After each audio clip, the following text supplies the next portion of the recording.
पहला non integral method समझते हैं कि डिफरेंशियल इक्वेशन को सॉल्व करने के लिए जो ये मेथड होता है कैसे काम करता है। तो सबसे पहले स्टैंडर्ड फॉर्म ये किस टाइप के डिफरेंशियल इक्वेशन के लिए वैलिड है, तो d2y/dx²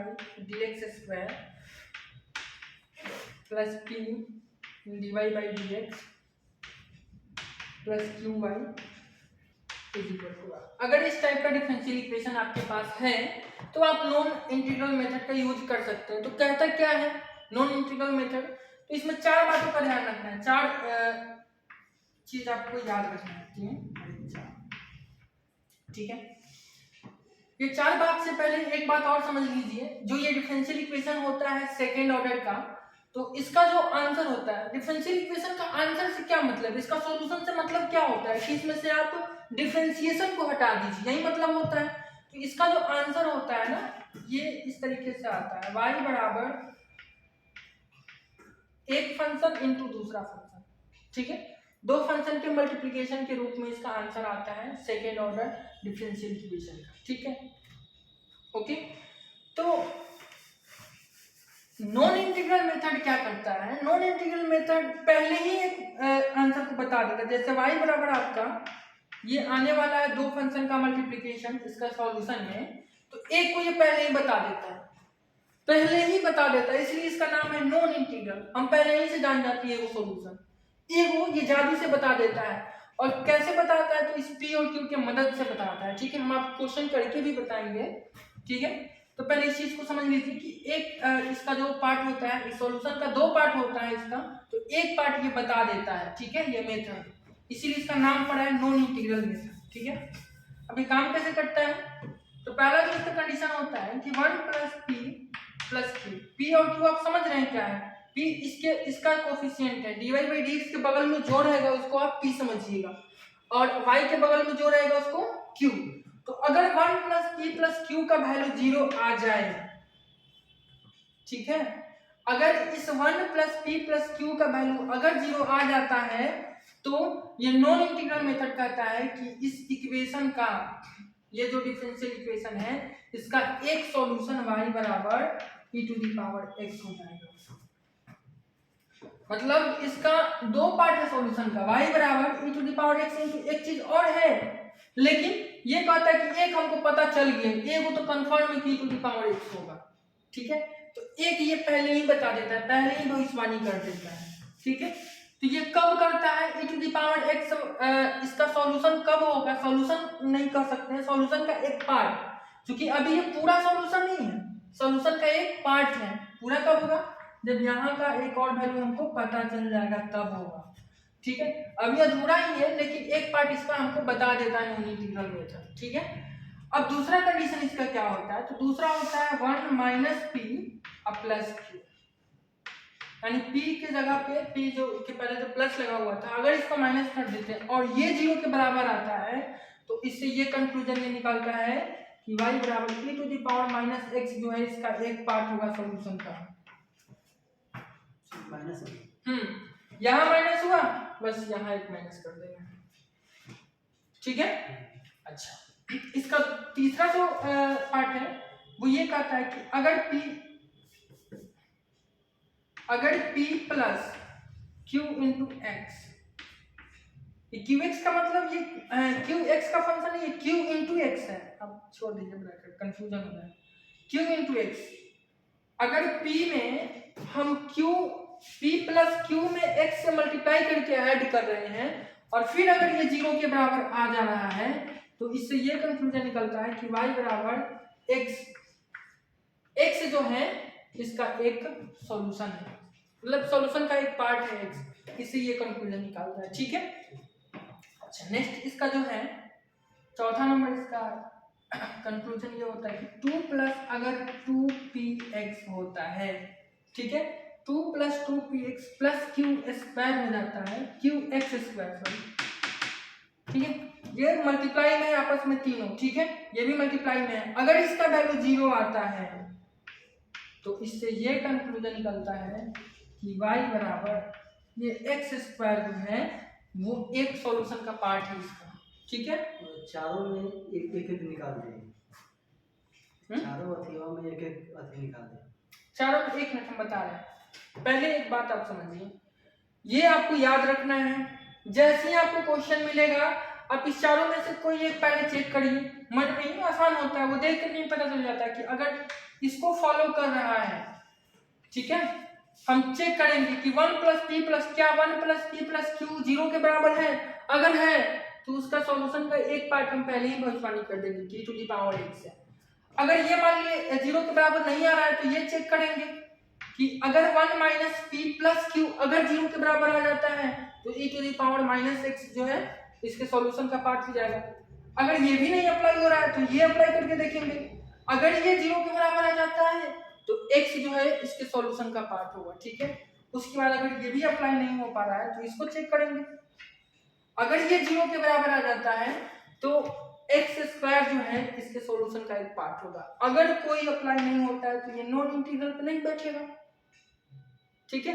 अगर इसमें से कोई भी एक अप्लाई हो जाता है तो हम उसको नॉन इंटीग्रल मेथड से सोल्व करेंगे। तो क्वेश्चन मिलेगा तो मन ही मन हम इसको देखेंगे या फिर रफ वर्क करेंगे और देख लेंगे। अगर इतना आप बात समझ गए हैं तो आप एक पार्ट इसका सॉल्यूशन का निकाल लीजिएगा, ठीक है। दूसरा पार्ट कैसे निकलता है उस पर हम आएंगे। ये नॉन इंटीग्रल मेथड यहीं तक होता है, उसके बाद हम सॉल्व कर लेते हैं उसको पहले वाले मेथड से। तो एक क्वेश्चन हम करके आपको बताते हैं ताकि आपका सारा कॉन्सेप्ट क्लियर हो और आपको समझ में आ जाए कि कैसे इसके क्वेश्चन को बनाना है। तो ये क्वेश्चन हम लोग लेते हैं और उसको सोल्व करने का प्रयास करते हैं, ठीक है। तो एक क्वेश्चन लिए हैं ताकि हम लोग नॉन इंटीग्रल मेथड को और आसानी से समझ पाए। तो ये जो क्वेश्चन है ये 2018 में पूछा हुआ है बिहार यूनिवर्सिटी द्वारा, ठीक है, मामूली क्वेश्चन नहीं है। तो सबसे पहले जो भी क्वेश्चन दिया रहेगा सॉल्यूशन के लिए हम क्या करेंगे, इसको कंपेयर करेंगे स्टैंडर्ड फॉर्म से, कंपेयरिंग विद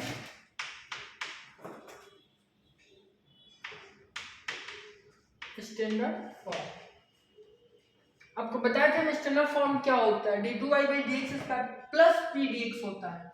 तो ऐसा लग रहा है कि p के जगह पे जो है यहाँ माइनस एक्स स्क्वायर आ गया है, ठीक है। तो यहाँ से p का वैल्यू माइनस एक्स स्क्वायर हो जाएगा एंड q का जो है वैल्यू हो जाएगा x एंड r का वैल्यू, क्योंकि इक्वल टू के इधर जो भी होता है उसको हम लोग r मानते हैं स्टैंडर्ड फॉर्म में, तो यहाँ r का वैल्यू भी x हो जाएगा,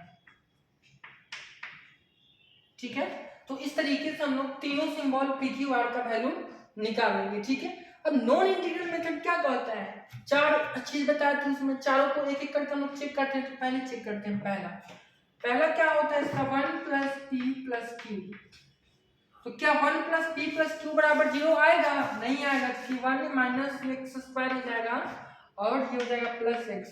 तो ये तो कभी 0 नहीं आ सकता है, 0 तो तभी आ सकता है जब ये दोनों सेम हो, यहाँ एक्स स्क्वायर है तो यहाँ भी एक्स स्क्वायर हो, यहाँ अगर यहाँ एक्स स्क्वायर तो यहाँ एक्स स्क्वायर, यहाँ एक्स है तो यहाँ एक्स हो, किसी तरीके से ये दोनों सेम होगा तब तो 0 आएगा ना, ठीक है। तो इसमें पहला नंबर अप्लाई नहीं होने वाला है, दूसरा भी नहीं होगा क्योंकि ये 1 माइनस पी माइनस क्यू है, ये भी नहीं आएगा। लेकिन तीसरा अगर हम देखेंगे तो तब P plus q x Q into x. अब ध्यान दीजिएगा पी का वैल्यू कितना है माइनस एक्स स्क्वायर अब plus q into x, Q का वैल्यू क्या है x है और इंटू क्या करना है x, यानी क्या हो जाएगा एक्स स्क्वायर, दोनों कट जाएगा तो क्या हो जाएगा 0, यानी ये तीसरा वाला प्रॉपर्टी अप्लाई होगा, ठीक है। ये तो रफ वर्क था, इसको सिस्टमैटिक करते हैं।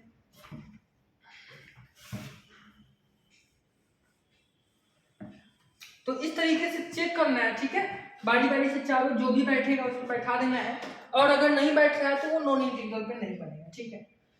तो नाउ क्या हो जाएगा p plus q x is equal to p की जगह पे माइनस एक्स स्क्वायर और क्यू एक्स का वैल्यू क्या हो जाएगा plus x square is equal to कितना हो जाएगा 0, ठीक है। तो hence by non integral method, ठीक है। KIM का क्या मतलब हुआ नॉन इंटीग्रल मेथड, ठीक है, शॉर्टकट में लिख रहे हैं, आपको पूरा लिखना है। Bye non integral method y बराबर क्या, अगर ये कंडीशन सेटिस्फाई करता है तो x x जो इसका सॉल्यूशन पार्ट होता है, तो y बराबर x is the part of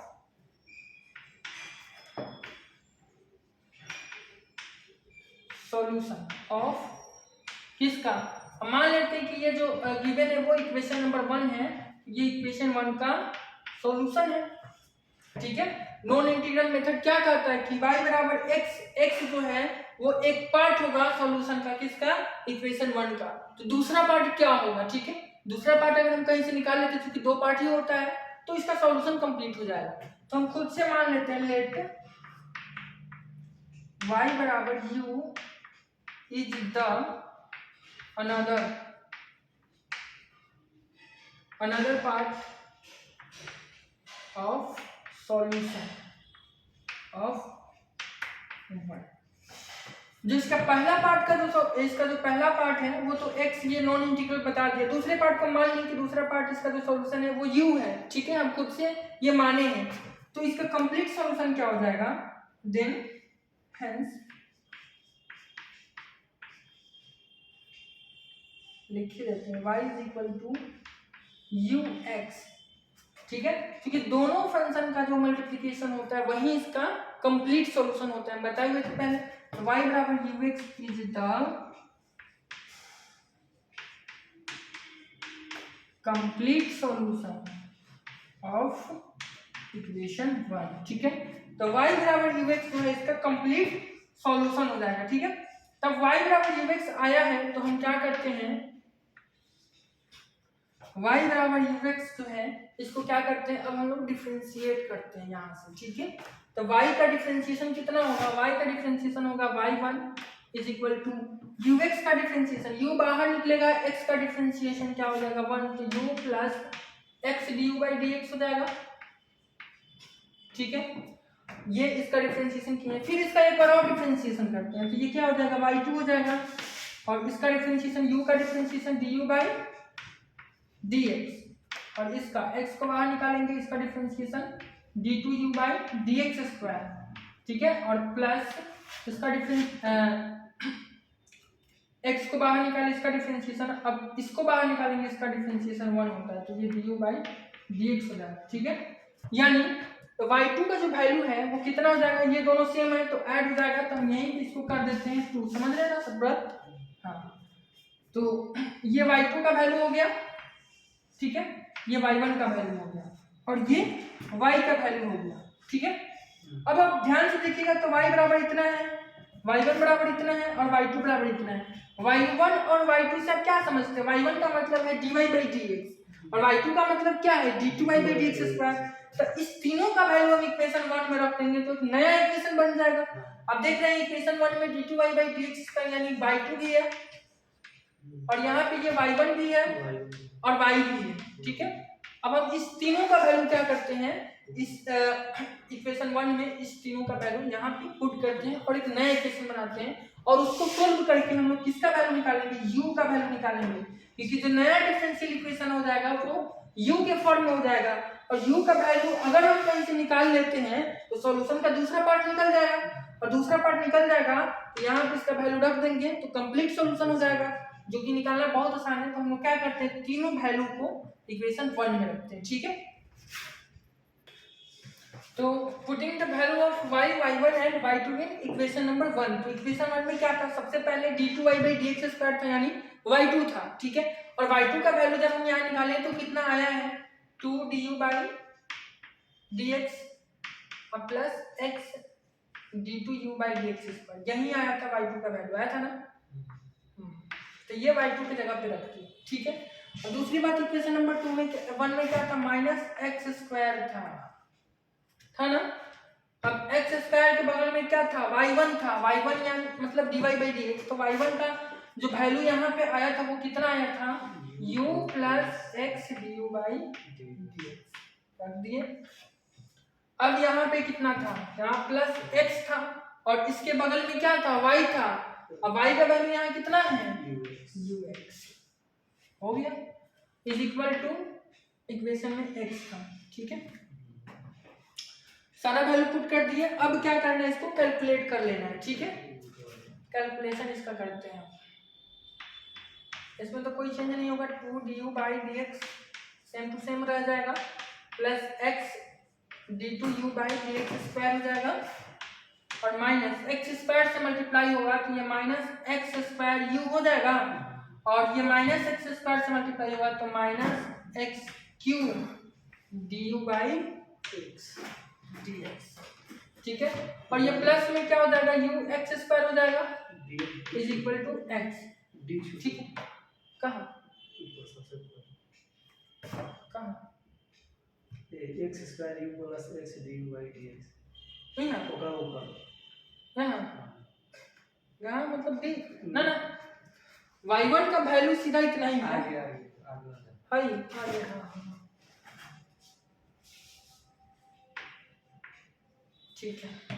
ठीक है, अब इसमें ध्यान देना है कि ये दोनों सेम टू सेम में कट गया प्लस माइनस में। अच्छा, उसके बाद ये दोनों में से ये दोनों को ध्यान से देखिए, दोनों में क्या है, डी बाई डी एक्स दोनों में है तो कॉमन ले सकते हैं। तो यहाँ पे सजा करके थोड़ा सा लिखते हैं, ये सेकेंड ऑर्डर वाला इसको पहले लिखते हैं x into D you by d x. ठीक है, d2u by d x square, और इस दोनों में से क्या करते हैं ना, du बाई डी एक्स का कॉमन बनाएंगे तो इसमें बच जाएगा 2 और माइनस एक्स क्यू। ठीक है, 2 minus x Q into D you by d x. ठीक है, बाकी अब इधर में कुछ नहीं बच रहा है और इधर में क्या है, एक्स है। ठीक है, अब क्या करते हैं, क्योंकि यहाँ पे एक्स फिर आ जा रहा है, स्टैंडर्ड फॉर्म जो होता है वहां पे एक्स यहाँ नहीं होता है। स्टैंडर्ड फॉर्म में क्या होता है, d2u by d x square plus p d x plus q y is equal to r. ठीक है, तो यहाँ पे कुछ नहीं होना चाहिए, हमेशा ध्यान देना है जब भी सेकेंड ऑर्डर डिफरेंशिएशन वाला बात आएगा, डिफरेंशियल इक्वेशन वाला, तो इसके बगल में कुछ नहीं होना चाहिए। तो यहाँ से x को हटाना है। ठीक है, तो x को हटाना है तो x से क्या करते हैं, सब में डिवाइड कर देते हैं। ठीक है, तो सब में जब x से डिवाइड कर देंगे तो यहाँ से x हट जाएगा, तो ये d2u होगा, sorry d2u by d x square. ठीक है, और प्लस अब x से तो इसमें भी डिवाइड होगा, पहले वाले में डिवाइड होगा तो 2 बाई एक्स हो जाएगा, दूसरे में डिवाइड होगा तो एक्स स्क्वायर हो जाएगा, ठीक है, एक्स क्यूब है, और ये d2u बाई डी एक्स, और इधर कितना हो जाएगा, x से डिवाइड तो इधर भी होगा तो x खत्म हो जाएगा, क्या हो जाएगा, 1 हो जाएगा। ठीक है, अब इसको कैसे सॉल्व करेंगे, ये सवाल मन में आपके आ रहा होगा घूम फिर के। तो फिर हम यहाँ सेकेंड ऑर्डर पे ही पहुंच गए, लेकिन आप ध्यान से देखिएगा तो इसमें एक टर्म गायब है। जो सेकेंड ऑर्डर का जो स्टैंडर्ड फॉर्म होता है जो हम आपको बताए हैं वो इस तरीके से होता है, y2 plus p y1 plus q y is equal to r. लेकिन इसमें अगर आप ध्यान से देखिएगा तो इसमें एक टर्म गायब है। कौन सा टर्म गायब है, तो ये वाला टर्म गायब है, ये नहीं है इसमें, देख रहे हैं, ये टर्म खत्म हो गया है, ये एक टर्म दो टर्म है, इधर में एक टर्म है। ठीक है, तो अगर इस टर्म में मतलब इस टाइप का इक्वेशन बन जाए जिसमें यहाँ y का कोफिशिएंट 0 हो जाए, यानी ये टर्म खत्म हो जाए, तो इसको सोल्व करने का तरीका हमेशा याद रखिएगा, बार बार आएगा सब में, पूरे डिफरेंशियल इक्वेशन में बार बार ये सिचुएशन आएगा। तो जब भी ऐसा सिचुएशन आएगा एक काम करना है, इसको p मान लेना है, d2u बाई dx को p मान लेना है। वैसे भी हम लोग पार्ट 2 में पढ़े थे कि dy बाई dx को हम लोग p मानते हैं, ठीक है, फर्स्ट ऑर्डर डेरिवेटिव को p मानते हैं, वैसे ही यहाँ पर इसको भी क्या करना है, स्मॉल p मान लेना है। ठीक है, और स्मॉल p मानने के बाद इसका सॉल्यूशन बड़ा आसान हो जाता है, ये लीनियर डिफरेंशियल इक्वेशन की तरह हो जाता है। ठीक है, अभी हम आपको करके बताते हैं कैसे होगा। तो यहाँ से आप लोगों को लिखना है लेट,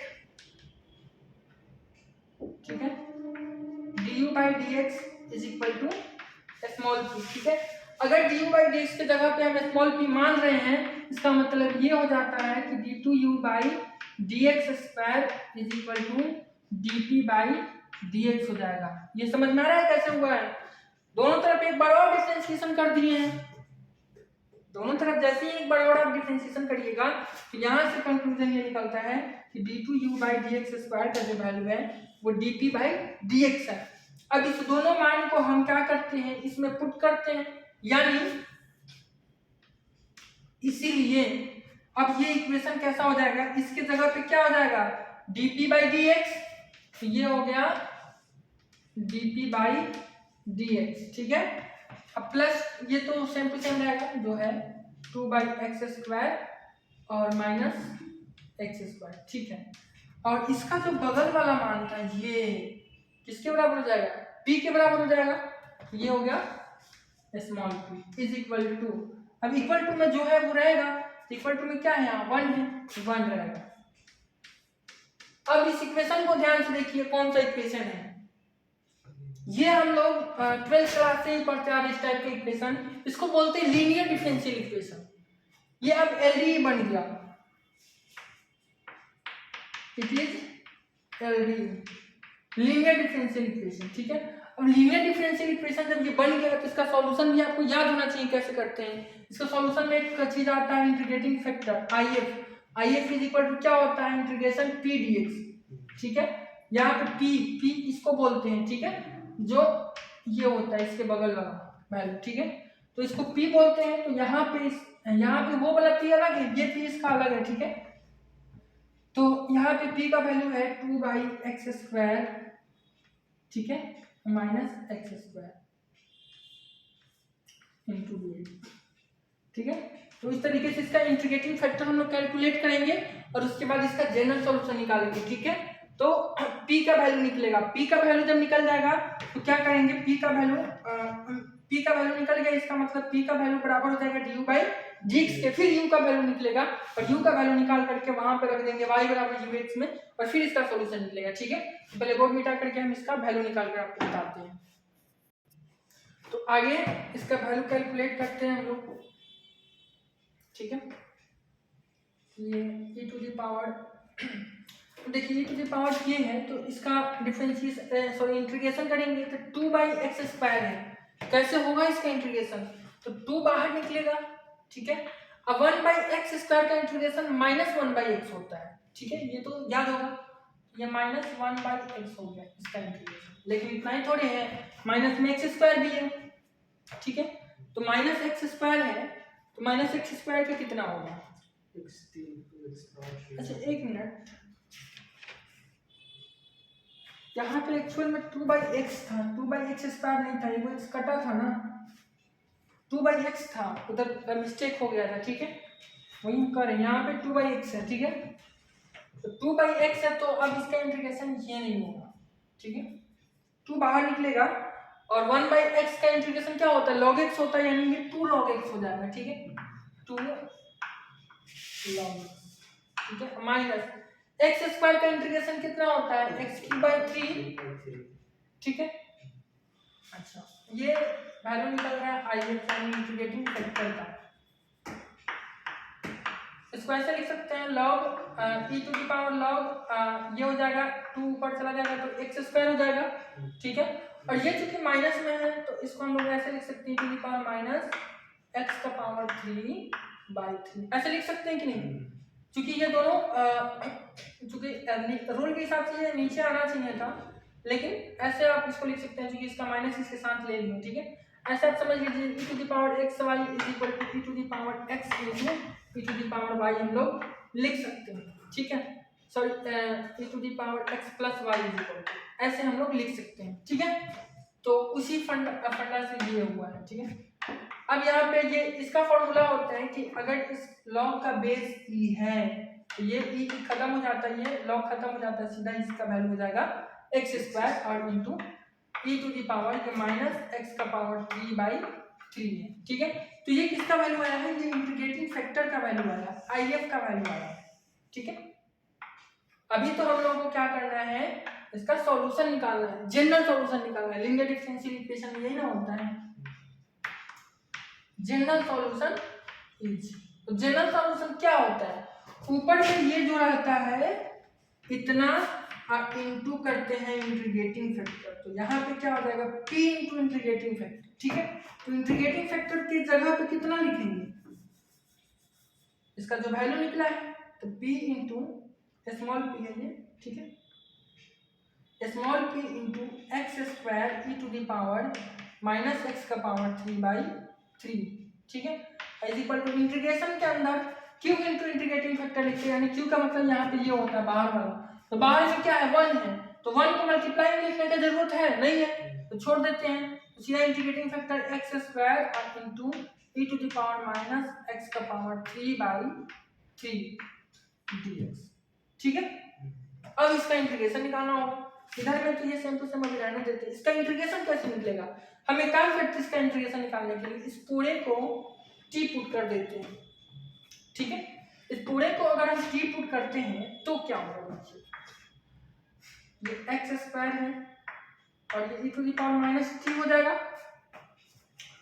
अब जब इसको टी रखेंगे, टी बराबर x³/3, ठीक है, हम ऐसा रख रहे हैं। जब डिफरेंशिएशन करेंगे तो ये dt/dx इज इक्वल टू 1/3 बाहर निकला और x³ का डिफरेंशिएशन 3 × x², यही होगा। 3 से 3 खत्म, यानी dt/dx is equal to x²। अगर हम dx का वैल्यू निकालना चाहते हैं यहाँ से तो ये कितना हो जाएगा, dt/x² हो जाएगा, यही ना होगा। तो यहाँ हम dx के जगह पे क्या लिख सकते हैं, dt/x² और ये x² से x² खत्म। अब ये है e to the power minus t और dt, तो इसका इंटीग्रेशन कितना होगा, minus e to the power minus t। ठीक है, कोई डाउट नहीं, ठीक है। अब इधर में ये चल रहा है, t के जगह पे इसका वैल्यू लिख दे, तो यानी इधर में ये है p × x² e to the power minus x³/3 is equal to ये minus e to the power minus x³/3। अच्छा, ये इंटीग्रेशन खत्म हुआ है तो इसके साथ एक कांस्टेंट भी तो आएगा, तो प्लस c और इधर में भी है प्लस c। ठीक है, तो ये इसका जनरल सॉल्यूशन हुआ। लेकिन अभी भी हम किसी नतीजे तक नहीं पहुंचे हैं, क्योंकि हमको वैल्यू चाहिए u का, और u कहाँ है, इसमें p में समाहित है, क्योंकि p का वैल्यू du/dx है। तो यहाँ से हम पहले एक काम करते हैं, ये p का इसको इधर भेज देते हैं, ठीक है, और p के जगह पे du/dx लिखते हैं। ठीक है, जगह इसको मिटाते हैं तो भी है ना, जरा फर्क है।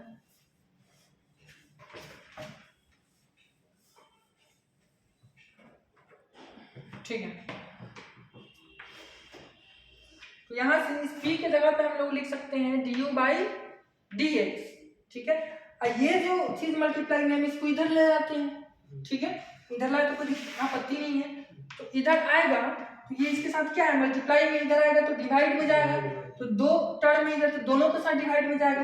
तो पहले के साथ अगर डिवाइड में जाता है तो हाई देखिए सेम है, कट जाएगा, तो x² तो नहीं कटेगा, तो ये बच जाएगा, तो ये माइनस है, माइनस थोड़ी कटेगा, माइनस रहेगा और x² रहेगा, तो -1/x² हो जाएगा। और जो दूसरा टर्म है वो प्लस c है। ठीक है, ये दोनों टर्म जाकर के डिवाइड होगा, तो ये तो माइनस में है तो ये प्लस में हो जाएगा, c e to the power x³/3/x²। ये क्यों नहीं डिवाइड हुआ है, क्योंकि ये डिवाइड हुआ है, नीचे गया था लेकिन ये माइनस में था, तब इसको ऊपर कर दिए, प्लस में हो गया। ठीक है, अच्छा वीडियो में साफ नहीं दिखाई दे रहा, मैं एक बार पढ़ दे रहे हैं क्या लिखा हुआ है, du/dx is equal to -1/x² plus c e to the power x³/3/x²। ठीक है, अब यहाँ से हमको u का चूंकि वैल्यू निकालना है तो क्या करते हैं, x वाले टर्म को उधर भेज देते हैं और उसके बाद इंटीग्रेशन कर लेते हैं एक बार और u का वैल्यू निकल जाएगा। ठीक है, तो ये du is equal to dx इधर जाएगा। ठीक है, दोनों टर्म में मल्टीप्लाई हो चुकी है, इधर में क्या है, डिवाइड में है, ये -1/x² dx हो जाएगा। ठीक है, और plus c e to the power x³/3 और x² dx। ठीक है, अब दोनों तरफ क्या करते हैं, इंटीग्रेशन, तो ये du हो जाएगा, इधर minus 1/x² dx plus c तो कांस्टेंट है, इंटीग्रेशन से बाहर निकल जाएगा, और e to the power x³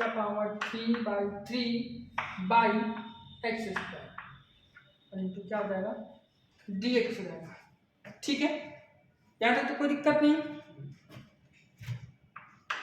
तो यहाँ से क्या हो जाएगा, u हो जाएगा, और इसका इंटीग्रेशन बताइए, इसका इंटीग्रेशन होता है -1/x। ठीक है, अब प्लस c, अब उसका इंटीग्रेशन कैसे करेंगे, T मान. सी, जैसे पहले वाले क्वेश्चन में इसको टी माने थे वैसे ही यहाँ भी टी मान लेंगे, ठीक है। अच्छा एक मिनट, ठीक है। तो जैसे वहां पे हम लोग टी पुट करके इसका इंटीग्रेशन निकाल लिए थे यहाँ पे, वैसे यहाँ पे भी टी पुट करके इसको टी पुट करके इसका जब इंटीग्रेशन आप निकालिएगा तो ये इतना ही आ जाएगा, क्योंकि यहाँ पे माइनस था तो इसलिए माइनस आया था, लेकिन ये इतना ही आ जाएगा, ठीक है। ई का पावर एक्स का पावर 3/3, ठीक है। तो ये किसका वैल्यू आया है, ये u का वैल्यू आया है, कितना आया है, तो u इज इक्वल टू ये 1/x हो जाएगा और plus c e to the power x³/3। अब बताइए आप इंटीग्रेशन यहाँ से हटा है तो यहाँ भी तो एक कांस्टेंट c आएगा ना, तो अब यहाँ भी हम c लिए हैं, यहाँ भी c लेंगे तो कंफ्यूजन हो जाएगा, इसलिए यहाँ पर हम k लिख दे रहे हैं। आप यहाँ पे इसको c1 इसको c2 भी लिख सकते हैं, कोई दिक्कत नहीं है, ठीक है। यहाँ पे एक और कांस्टेंट k ले लेते हैं, तो ये जो वैल्यू है ये u का वैल्यू है, ठीक है। तो कंप्लीट सॉल्यूशन अब हम बता सकते हैं, क्यों, क्योंकि कंप्लीट सॉल्यूशन ux था, x तो हमको पता ही था, u भी पता चल गया, तो हेंस